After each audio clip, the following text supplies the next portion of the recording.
Episode के शुरुआत में उस्मान साहब इमरान तेगन का पीछा करते हुए उस तक पहुंच जाते हैं तो इमरान तेगन उस्मान साहब से कहता है, हम में से एक कहा था उस्मान, तो वो दिन आज का दिन है। ये सुनकर उस्मान साहब कहते हैं, मैंने कहा था कि तुम्हारा वक्त खत्म हो रहा है, चलो आ जाओ। ये सुनते साथ ही इमरान तेगन उस्मान साहब पर हमला कर देता है। वो उस्मान साहब पर कई बार हमला करता है और एक से बढ़ के एक खतरनाक हमला, मगर उस्मान साहब उसके हमलों को नाकाम बनाकर उसे एक जोरदार मुक्का रसीद करते हैं। जैसे इमरान तेगन पीछे हट जाता है और वहाँ मौजूद ड्रम उस्मान साहब के सामने गिराकर भाग पड़ता है। उस्मान साहब उसके पीछे जाने ही लगते हैं कि बसंतीनी सिपाही उस्मान साहब के रास्ते में हायल हो जाते हैं। जो जो उस्मान साहब से टकराता है मरता जाता है और देखते देखते सब बसंतीनी सिपाही मारे जाते हैं। उस्मान साहब एक बार फिर आगे बढ़ते हैं। उधर एक मुकाम पर रुककर और यूया अंद्रे से कहती है, अंद्रे जाओ और मदद ले आओ। ये सुनते साथ ही अंद्रे आगे बढ़ जाती है और दरवाजे पर खून के निशानात लगाने के बाद और यूया कहती है, आ जाओ एल्चम आ जाओ। ये कहते साथ ही वो कमरे के अंदर दाखिल हो जाती है। फिर तलवार और खंजर पर जहर लगाते हुए कहती है, तुम्हारी मौत बहुत तकलीफदेह होगी। जब ये जहर तुम्हारे खून में घुल जाएगा तो तुम्हारे पास बचने का कोई मौका नहीं होगा। उसके पीछे पीछे आने वाली एल्चम बाहर से गुजर रही होती है और इधर उधर देखते देखते उसकी नजर खून के निशानात पर जा पड़ती है, जिन्हें देखते साथ ही वो कहती है, देखते हैं कि अब तुम कहाँ भागोगी ओलिया। ये कहते साथ ही एल्चम मोहतात अंदाज में दरवाजा खोल देती है और कहती है, अब तुम रास्ते के इख्तिताम पर ओलिया, सामने आओ, मैं जानती हूँ तुम यही हो। एल्चम के आगे होते साथ ही दरवाजे के पीछे खड़ी ओलिया उस पर हमला कर देती है, मगर एल्चम उसके हमले को बर वक्त रोक लेती है और कहती है, तुमने आयशा को मारा था, मैं कसम खाती हूँ कि मैं तुम पर भी रहम नहीं करूंगी। जवाबन ओलिया कहती है, आयशा की मौत आसान थी। फिर जहरीला खंजर दिखाते हुए कहती है, लेकिन तुम्हारी मौत आसान नहीं होगी, तुम दर्द से मरोगी। खंजर को देखते हुए एल्चम कहती है, तो तुमने जहर लगाया है, तुम इस बार बच नहीं पाओगी। ये सुनते साथ ही ओलिया उस पर हमला कर देती है, मगर एल्चम बड़ी फुर्ती के साथ उसके जहरीले हथियारों से खुद को बचाती है और जवाबी हमले में ओलिया को जख्मी कर देती है। इसी हलचल में ओलिया का जहरीला खंजर एल्चम के हाथ लग जाता है और वो जहरीले खंजर से भी ओलिया को जख्मी कर देती है। खंजर लगते साथ ही ओलिया जमीन पे गिर जाती है और एल्चम कहती है, तुमने खुद अपना जहन्नुम का रास्ता हमवार किया। तड़पते तड़पते ओलिया चंद ही लम्हों में ढेर हो जाती है और उसके मुंह से जाग निकलना शुरू हो जाती है। उसे देखते हुए एल्चम कहती है, तुम्हें सख्त अजाब मिले।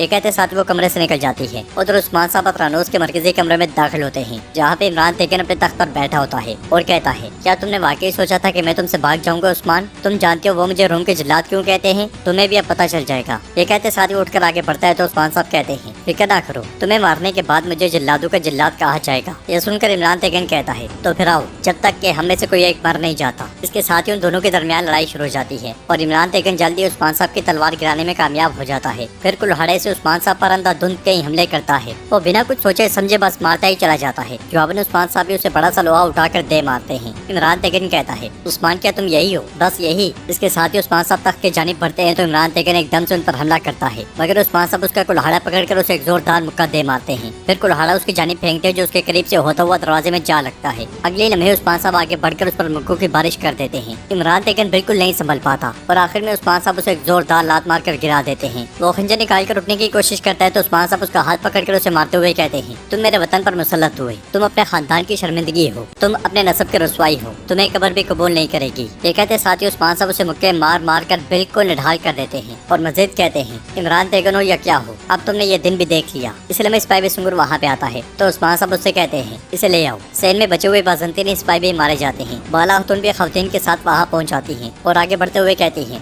अल्लाह का शुक्र है कि अतरानोस अब तुर्कों की मलकियत बन चुका है। फतह पर सब बेहद खुश होते हैं। इसलिए में उस्मान साहब इमरान तेगन को लेकर वहाँ आते हैं, जबकि किले पर कई परचम लहरा दिए जाते हैं। ये देखकर उस्मान साहब अल्लाह ताला का शुक्र अदा करते हैं। फिर इमरान तेगन की जानिब देखते हुए कहते हैं, अब इंसाफ करने का वक्त आ गया है। इमरान तेगन के कुल्हाड़ा उस्मान साहब के हाथ में होता है। कोनूर दूर से किले पर कई झंडे देख रहा होता है और एक सिपाही वहाँ पे आकर उससे कहता है, उस्मान साहब ने अतरानोस किले पर कब्जा कर लिया है कोनूर पे। जवाबन कोनूर कहता है, इमरान तेगन के इख्तिताम यही होना था। खस्तियों आधा सोना आपस में बांट लो, बाकी आधा मेरा हक है। खस्तियों पूछता है, आप इतने सारे सोने के साथ क्या करेंगे कोनूर? जवाबन कोनूर कहता है, जंग तो भी शुरू हुई है, हमें फौजियों और हथियारों की जरूरत है। हम गाजा किले की तरफ मार्च करेंगे और वहाँ अपना दावा जारी रखेंगे। किले के अंदर इमरान तेगन जंजीरों के साथ बंधा होता है और उस्मान साहब कार्डिनल से कहते हैं, इधर आओ जरा। सिपाही कार्डिनल को लाकर उस्मान साहब के सामने घुटनों के बल बिठा देते हैं। उस्मान साहब उससे पूछते हैं, क्या तुमने वाकई सोचा था कि तुम मुझसे बच जाओगे? क्या तुमने सोचा था कि मैं काफिरों को इन सरजमीनों को कुचलने दूंगा? बताओ वो जल्लाद कहाँ है जिस पर तुम निसार करते थे? बोलो, क्या ये है? हाँ यही है तुम्हारा जल्लाद,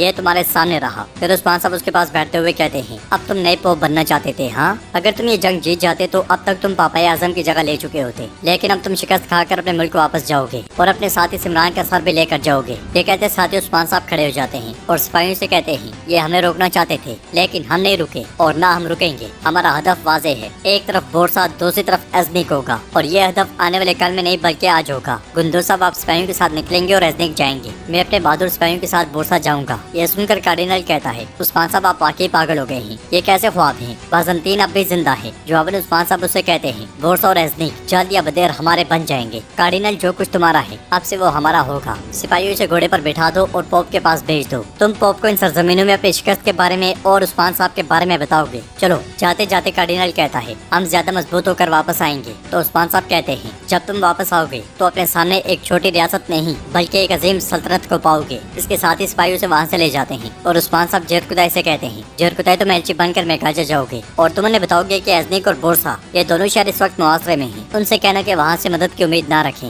लिहाजा पुरअमन तरीके से मेघाजा हमारे हवाले कर दो। ये सुनकर जरकुदाई कहता है मेरे हुजूर जैसे आपका हुक्म। फिर उस्मान साहब कहते हैं चलो फिर उस कुत्ते को नीचे उतारो। सिपाही इमरान तेगन को खोलकर उस्मान साहब के सामने फेंक देते हैं और इमरान तेगन कहता है जंग खत्म हो गई उस्मान। तो उस्मान साहब को लहाड़ा उसके सर पर रखते हुए कहते हैं ये जंग अब खत्म हो जाएगी लेकिन ये तुम्हारी मौत और हमारे यहाँ शादी के साथ खत्म होगी। बहुत से फितनों और चालों से तुमने हमारे यहाँ शादी को रोकने की कोशिश की। ये रही मेरी बेटी एलचम और ये रहा मेरा बेटा उरहान। अल्लाह के हुक्म से हम इनकी शादी करेंगे। और मैं चाहता था कि तुम मरने से पहले ये सुनो तुम्हारे खून में गद्दारी है। तुम ऐसे आदमी हो जिसने अपनी मिलत के पेट में छुरा घूमा। तुम अपने नसब के लिए शर्मिंदगी और आले सज्जों के लिए रसवाई का बाइस हो लेकिन मेरे बयात से कभी दस्तबरदार नहीं होता। तुम एक मोअज़्ज़ज़ खानदान से हो। ये कहते सारे उस्मान साहब को लहाड़ा फेंक देते हैं और इमरान तेगन कहता है लानो तो मेरे नसब पर, तुम्हारी रिवायात पर और तुम्हारी फतूहात पर। तुम सब के सब जाओ जहन्नुम में। अगले पल उस्मान साहब को मान की रस्सी उसके गले में डाल देते हैं और पूरी कुव्वत के साथ उसे घुमाने लग जाते हैं। जैसे जैसे रस्सी घूमती है इमरान तेगन की सांसें कम होती जाती हैं, उसकी आंखें और मुंह खुल जाता है और एक झटका देते साथ ही उस्मान साहब उसे मौत के घाट उतार देते हैं। इस तरह इमरान तेगन अपने अंजाम को पहुंचता है जो उस्मान साहब को तो कोई खास नुकसान नहीं पहुंचा पाया लेकिन मजलूम लोगों पर उसने बेइंतहा जुल्म किए हैं। कितने कबीले उसने मुकम्मल तौर पर तबाह कर दिए थे, खवातीन बच्चे बूढ़े उसने किसी को नहीं छोड़ा था। उसके इस अंजाम के बारे में आप क्या कहेंगे हमें कमेंट बॉक्स में बता सकते हैं। उस्मान साहब सिपाहियों से कहते हैं इसे शहंशाह के पास ले जाओ और उस शहंशाह से कहो कि अगर कोई और कमानदार मेरी सरजमीन पर आया तो मैं उसे अपने हाथों से ज़िबाह करूंगा, ये बात वो जान ले। फिर उस्मान साहब कहते हैं फतह करने के लिए और बहुत से किले और तोड़ने के लिए बहुत से कुफार बाकी हैं। हम फतह से नहीं बल्कि फतह के लिए मोहब्बत करने का जज्बा देने वाले उस अजीम अल्लाह का शुक्र करते हैं। ये कहते साथ ही उस्मान साहब तलवार लहराते हुए अल्लाह अकबर का नारा बुलंद करते हैं तो एक और किला अल्लाह अकबर की सदाओं से गूंज उठता है। हर शख्स का चेहरा खुशी से खिलखिला रहा होता है और नाजरीन बोलम भी कंप्लीट होता है।